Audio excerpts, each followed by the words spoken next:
cutting these grants to law enforcement does not make us any stronger as a nation or give us the tools we need to reduce crime in Chicago. Now, I'd just like to ask you, when it came to this Cutter situation, did you consult with the ethics office in the Department of Justice before making your decision on this gift of a jet? Chairman, I didn't gift a jet to anyone. My Office of Legal Counsel provides confidential advice to the President, to the White House, period. And you're conflating two issues. Cutting grants, I was very clear about what grants we've cut and what grants we haven't, only 7%. And if you have a grant in Illinois that you think that I've cut that is protecting law enforcement officers or your people, you personally call me and I will work with you to turn that grant back on. Senator Dick Durbin thought he had Pam Bondi cornered. He thought the Epstein files would be his big gotcha moment. Instead, what Americans saw was a Democrat power broker unravel on camera, expose his own contradictions, and get called out in real time by facts and fellow senators. Thanks, Mr. Chairman. Madam Attorney General, let me ask you this question. Were you consulted by the White House before they deployed National Guard troops to cities in the United States? I am not going to discuss any internal conversations with the White House. You won't even say whether you talked to the White House about this? I am not going to discuss any internal conversations with the White House with you, Ranking Member. I noticed that. What's the secret? Why do you want to keep this secret? The American people don't know the rationale behind the deployment of National Guard troops in my state. The word is, and I think it's been confirmed by the White House, they are going to transfer Texas National Guard units to the state of Illinois.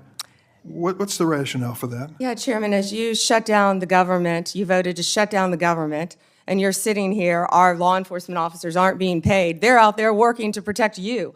I wish you loved Chicago as much as you hate President Trump. And currently, the National Guard are on the way to Chicago. If you're not going to protect your citizens, President Trump will.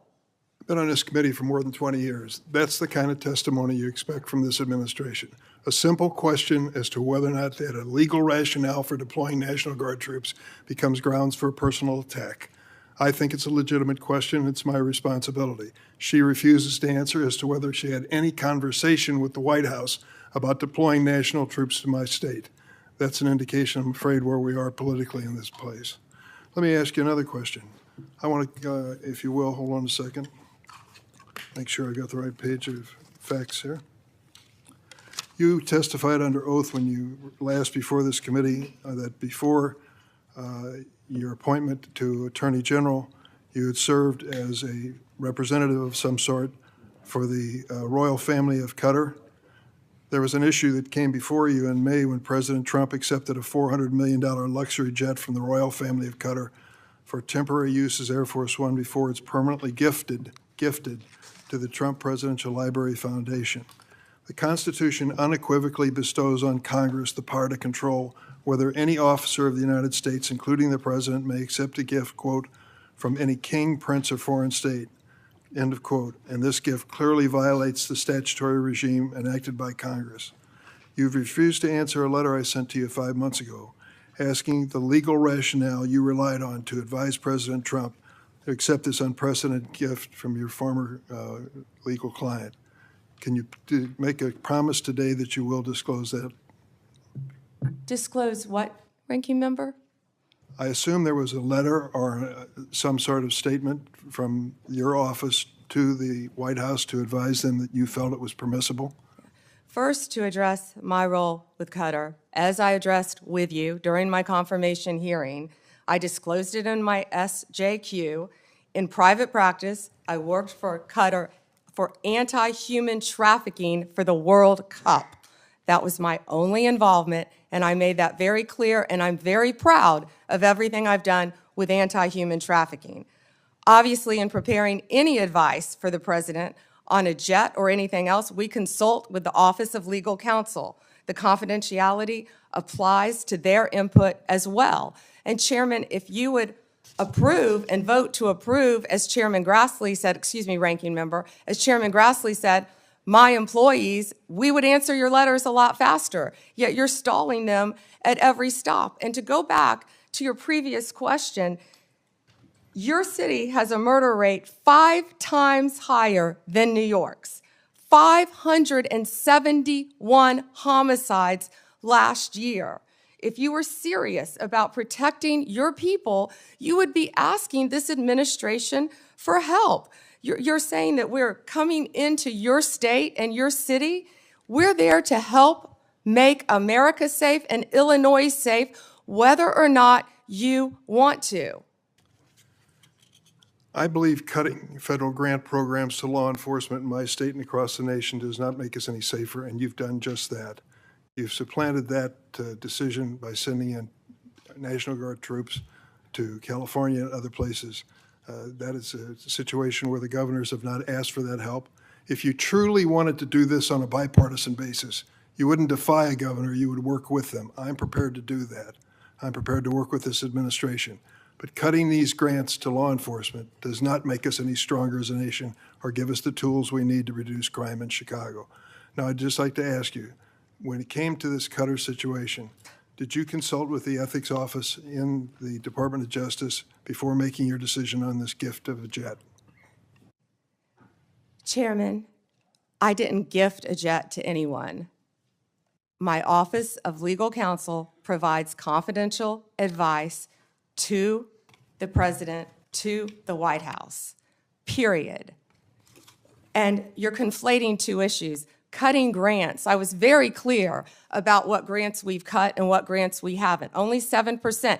And if you have a grant in Illinois that you think that I've cut that is protecting law enforcement officers or your people, you personally call me and I will work with you to turn that grant back on. I think many of the Democrats here can tell you, I have worked with them to turn grants back on. There's an appeal process.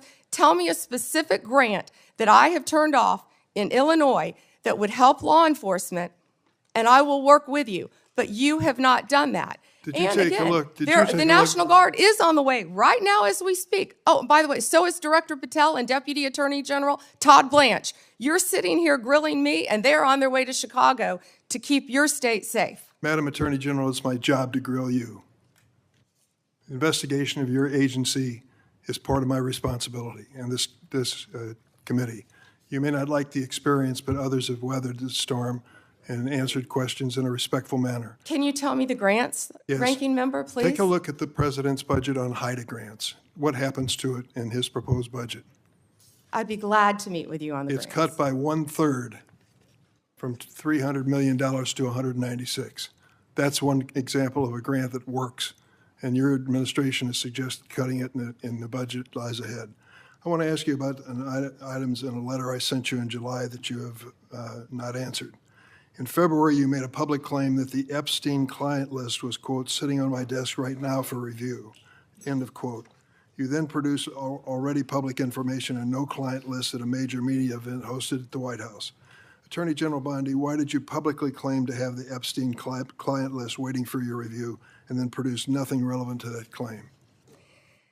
Senator Durbin, if you listen to my entire clip on that, I said I had not reviewed it yet, that it was sitting on my desk along with the JFK files, the Martin Luther King files, and I said I had not yet reviewed it. And if you see our memo on Epstein, you will see, excuse me, our memo on Epstein clearly points out that there was no client list, our July 6th memo. You also didn't let me respond to the HIDA question. The budget transfers $196 million for high-intensity drug trafficking areas to the Office of Justice Programs, OJP. The Justice Department will continue to administer those grants under OJP in 2026. Going back to the Epstein files, according to another whistleblower who made a protected disclosure to my office, you pushed the FBI to review approximately 100,000 Epstein-related records on an arbitrarily short deadline in March, and the FBI was directed to flag any documents that mentioned President Trump. Nothing came of that review until July when DOJ and FBI released an unsigned memo stating, quote, there's no incriminating client list. Why was the July 7th memo unsigned? The July 7th memo came from the FBI and the Department of Justice. Director Patel answered those questions very clear. And, you know, Senator Durbin, I find it very interesting that you refused repeated Republican requests to release the Epstein flight logs in 2023 and 2024. You fought that. Did you take money from Reid Hoffman, campaign donations, who was a huge Epstein friend? Why did you fight for years? Why did you fight to not disclose the flight logs, Senator Durbin?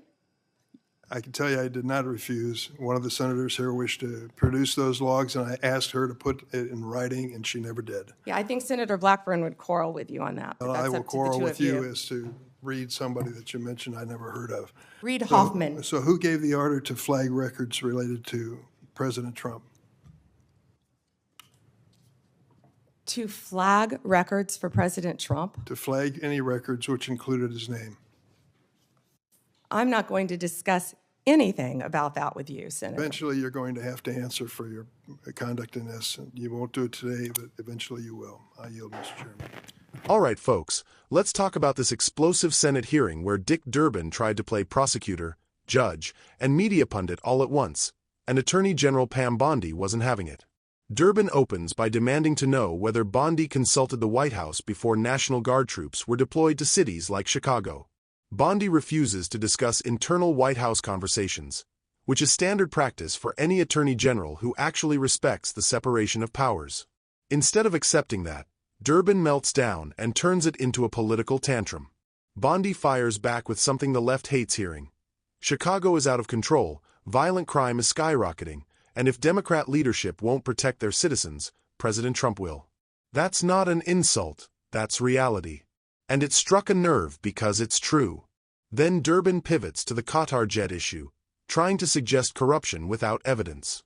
Bondi calmly explains her past work involved anti-human trafficking efforts tied to the World Cup, disclosed properly, and that any advice to the president goes through the DOJ's Office of Legal Counsel.